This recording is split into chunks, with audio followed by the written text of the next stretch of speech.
बच्चों आज के टॉपिक हम लोग पढ़ेंगे रुधिर परिवहन तंत्र के बारे में समझा था। ठीक, अब आज पढ़ेंगे हम लोग रुधिर।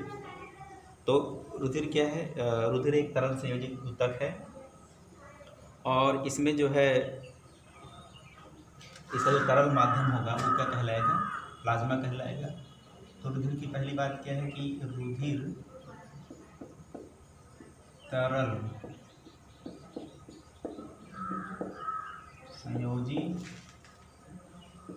ऊतक है। ठीक है, पहली बात ये है तरल संयोजी ऊतक। नाम बोल रहा है संयोजन का काम करता है। ऐसे कोशिकाएं होती है जो संयोजन में मदद करती हैं, ठीक है, तरल अवस्था में होती हैं। और इसका जो तरल भाग है, कौन सा तरल, वो जो तरल भाग होता है उसको क्या बोलते हैं? प्लाज्मा बोलते हैं। ठीक है, रुधिर के तरल भाग को क्या बोलते हैं हम लोग? प्लाज्मा बोलते हैं। ठीक है, और ये तरल भाग है प्लाज्मा और इसमें जो कोशिकाएं पाई जाती हैं, ठीक है, जाने वाली कोशिकाएं, इन्हें हम लोग कणिकाएं बोलते हैं। क्या बोलते हैं? कणिकाएं। ठीक है, तो इस कोशिका में जो ये प्लाज्मा में जो कोशिकाएं पाई जाती हैं क्या बोलते हैं? कणिकाएं। और ये कणिकाएं हम लोग पढ़ेंगे कि 3 प्रकार की होती हैं। ठीक है, अभी बताऊंगा। RBC एक लाल रुधिर कणिका है, ठीक है, और एक होता है श्वेत रुधिर कणिका है, और एक होता है प्लेटलेट्स। ठीक है, तो रुधिर में जो है एक तरल माध्यम है और तरल माध्यम में जो है प्लाज्मा, तरल भाग इसका प्लाज्मा है और प्लाज्मा में क्या पाई जा रही हैं? कणिकाएं। प्लाज्मा में 3 तरह की कोशिकाएं होती हैं। उन कोशिकाओं को हम लोग क्या बोलते हैं? कणिकाएं। ठीक है, तो याद रखना है रुधिर तरल संयोजी ऊतक है, इसका तरल भाग प्लाज्मा और इसकी पाई जाने वाली कोशिकाओं को कणिकाएं बोलते हैं। ये कणिकाएं 3 प्रकार की होती हैं। ठीक है, तो अब सबसे पहले जो है प्लाज्मा की बात कर लेते हैं। ठीक है, तो इसको ऐसा भी कर सकते हैं कि ये रुधिर हो गया, ठीक है, एक कंपोनेंट, तो इसका तरल भाग क्या हो गया? प्लाज्मा। और जो इसमें बाकी जो कोशिकाएं होती हैं वो क्या होती हैं? कणिकाएं। कणिकाएं। ठीक है, तो अब बात कर लेते हैं प्लाज्मा की। प्लाज्मा प्लाज्मा क्या होता है? रुधिर में जो हल्के पीले रंग का जो तरल होता है, ठीक है, पीले रंग के तरल को क्या बोलते हैं? प्लाज्मा बोलते हैं। हल्के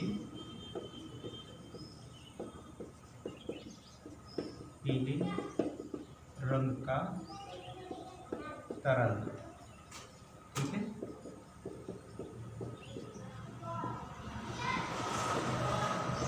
तो रुधिर में जो हल्के पीले रंग का तरल होगा वो क्या कहलाएगा? प्लाज्मा।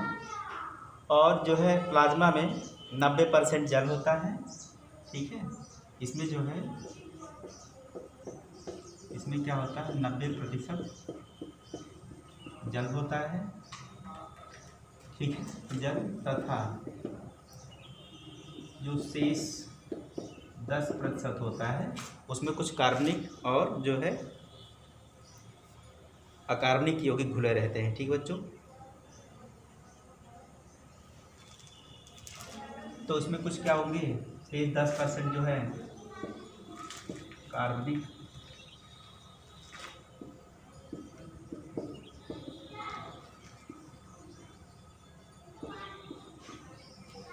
10% इसमें क्या होंगे? कार्बनिक होंगे।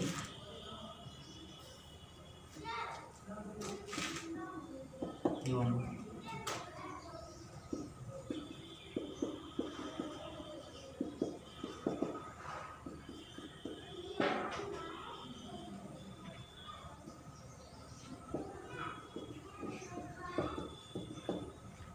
90% तो जल ही रहता है, परंतु 10% भाग उसका कार्बनिक और अकार्बनिक होता है। कार्बनिक के भागों में जैसे प्रोटीन्स होते हैं, विटामिन्स होते हैं, ठीक है, ग्लूकोज होता है, ये सब इसमें रहते हैं। ठीक है, और इसके अलावा उसमें हार्मोन्स, एंजाइम्स और एंटीबॉडीज ये सब रहते हैं। ठीक है, तो रुधिर में ये सब चीज़ें क्या होती है, प्लाज्मा में घुली रहती हैं। और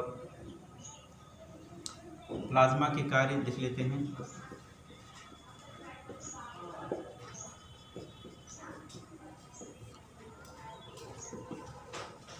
इसमें जो पाए जाने वाले तत्व हैं, जब हम भोजन ग्रहण होता है, उसका अवशोषण होता है तो रुधिर में ही जाता है।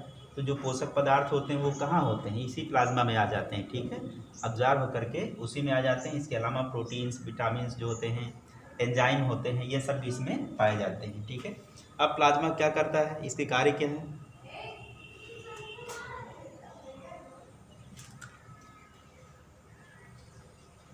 तो पहला ये है कि जो प्लाज्मा है,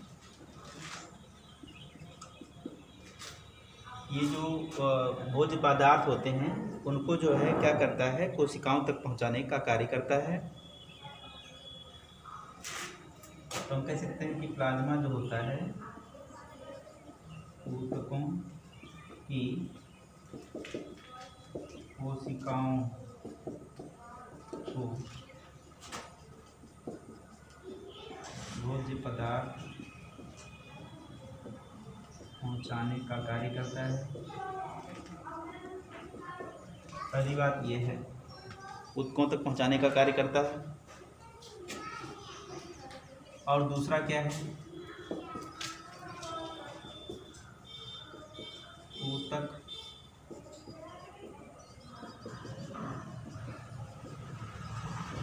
कोशिकाओं से विसर्जी पदार्थ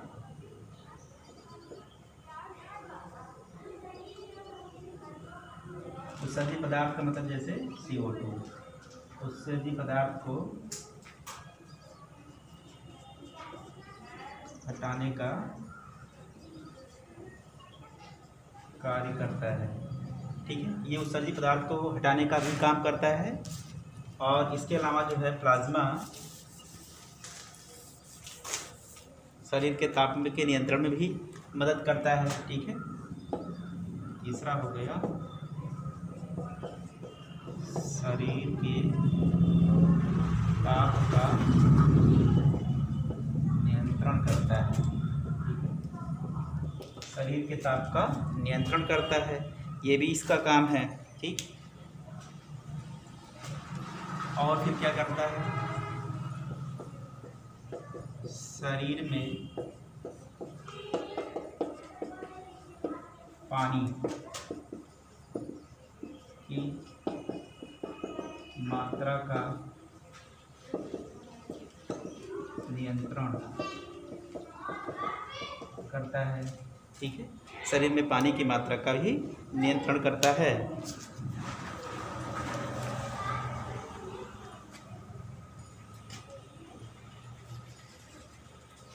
तो इस तरह से ये सब किसके कार्य हैं, प्लाज्मा के कार्य हैं। ठीक है बच्चों, अब इसके बाद में हम बात कर लेते हैं इसमें जो घुले हुए इसमें जो पाए जाने वाली कोशिकाएं होती हैं, जिन्हें हम लोग क्या बोलते हैं, कणिकाएं बोलते हैं। तो अब कणिकाओं की बात कर लेते हैं।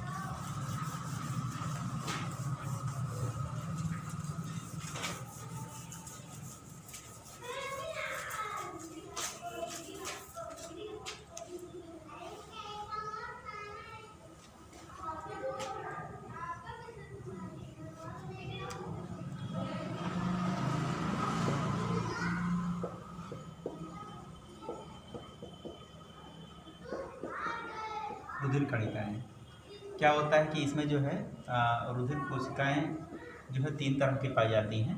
अभी हमने बताया था, सबसे पहले जो कणिका होती है वो कौन सी होती है, लाल रुधिर कणिकाएं।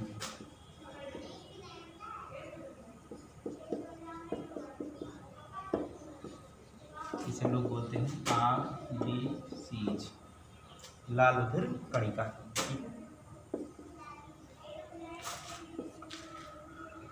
ये जो लाल रुधिर कणिकाएं होती हैं, ठीक है, ये जो है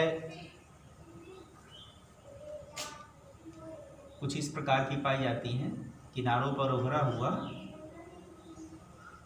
और बीच में से दबा हुआ। जब आप साइड से देखेंगे तो इस तरह का इनका आकार होगा किनारों से देखने पर, ठीक है। बीच में चारों तरफ से दबा हुआ और किनारों पर चारों तरफ से उभरा हुआ, ऐसे गोल सा होता है, लेकिन किनारों की जो साइड होते हैं उभरे होते हैं और जो बीच में होता है वो रीजन वो दबा हुआ होता है। तो इस प्रकार का आरबीसी होता है, ठीक है। और इस आरबीसी में लाल रुधिर कणिकाओं में जो है हीमोग्लोबिन पाया जाता है, ऐसे हीमोग्लोबिन पाया जाता है। तो ये हीमोग्लोबिन जो होता है, ये हीमोग्लोबिन ऑक्सीजन से क्रिया करता है और ऑक्सीजन से यही हीमोग्लोबिन क्रिया करके क्या करता है, ऑक्सी हीमोग्लोबिन बनाता है। अस्थायी यौगिक होता है वो ऑक्सी हीमोग्लोबिन होता है। यहाँ पर जो पाया जा रहा है इसकी कोशिकाओं में क्या है, हीमोग्लोबिन, ठीक है। हीमोग्लोबिन जब ऑक्सीजन से क्रिया कर लेता है तो उसको कहते हैं ऑक्सी हीमोग्लोबिन,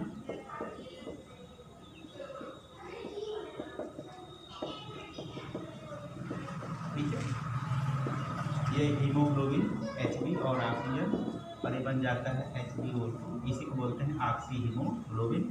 तो क्या होता है, लाल रुधिर कणिकाएं ऑक्सीजन से संयोग करके अस्थायी यौगिक ऑक्सी हीमोग्लोबिन बनाती हैं और ये जो है फिर जो है रुधिर के माध्यम से ये जाती हैं और ये जो है विषण द्वारा कोशिकाओं में ऑक्सीजन इसका घुल जाता है और फिर जो है कार्बन डाइऑक्साइड को लेकर के आती हैं, ठीक है। कार्बन डाइऑक्साइड से संयोग करती है हीमोग्लोबिन, तो कार्बोक्सी हीमोग्लोबिन कहलाती हैं, ठीक है। यही हीमोग्लोबिन क्या करती हैं, फिर कार्बन डाइऑक्साइड से संयोग कर लेती हैं। ये जब कार्बन डाइऑक्साइड से संयोग करेंगी इसे कहेंगे कार्बोक्सी हीमोग्लोबिन, ठीक है। तो ये ऑक्सीजन से भी संयोग करती हैं और कार्बन डाइऑक्साइड से भी संयोग करती हैं। ये सब यौगिक कैसे होते हैं, अस्थायी। संयोग करेगा, ऑक्सीजन की मात्रा बढ़ जाएगी और ले जाकर के ऊतकों तक पहुंचा दिया जाएगा रुधिर के माध्यम से परिवहन तंत्र द्वारा। वहाँ से फिर कार्बन डाइऑक्साइड को ले आया जाएगा, कार्बन डाइऑक्साइड को ला करके फिर विषण द्वारा छोड़ दिया जाएगा फेफड़ों में। तो इस तरह से ये जो है करती क्या है, लाल रुधिर कणिका है। ये लाल रुधिर कणिकाएं ऑक्सीजन कार्बन डाइऑक्साइड का जो है ये संवहन करती हैं, ठीक है। और इसकी खासियत क्या है कि इसमें जो है केंद्रक नहीं पाया जाता है। लाल रुधिर कणिकाएं जो होती हैं केंद्रक विहीन होती हैं। तो लिख सकते हैं इसके बारे में भी कि लाल रुधिर कणिकाएं जो मनुष्य की लाल रुधिर कणिकाएं होती हैं, स्तनियों की लाल रुधिर कणिकाएं होती हैं, क्या होते हैं, केंद्रक विहीन होती हैं, केंद्रक विहीन होती हैं। इनमें केंद्रक नहीं पाया जाता और आकार हमने बताया गोल होता है, लेकिन किनारों पर उभरा हुआ और बीच में दबा हुआ होता है। और इनका जब केंद्रक विहीन है तो इनका जीवन काल जो है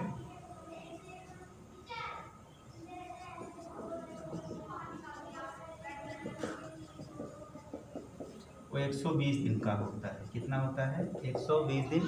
तो 120 दिन में इनकी जो है मृत्यु हो जाती है, फिर कणिकाएं बनती हैं, ठीक है। इस प्रकार जो है बनती रहती हैं और मृत्यु होती रहती हैं, ठीक है बच्चों। और इनकी संख्या पुरुषों और महिलाओं में अलग अलग होती है। तो अगर पुरुषों की बात करें जाए, पुरुषों में प्रति घन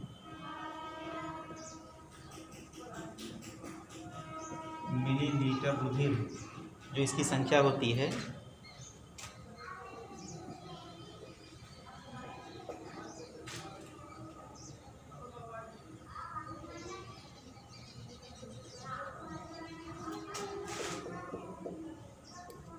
ठीक बच्चों इतनी होती है 55 लाख, ठीक है बच्चों। तो पुरुषों में जो है 55 लाख होती है और जो स्त्रियां होती हैं उसमें जो है 50 लाख होती है, कुछ कम होती है, ठीक है। ये किस में होता है, स्त्रियों में।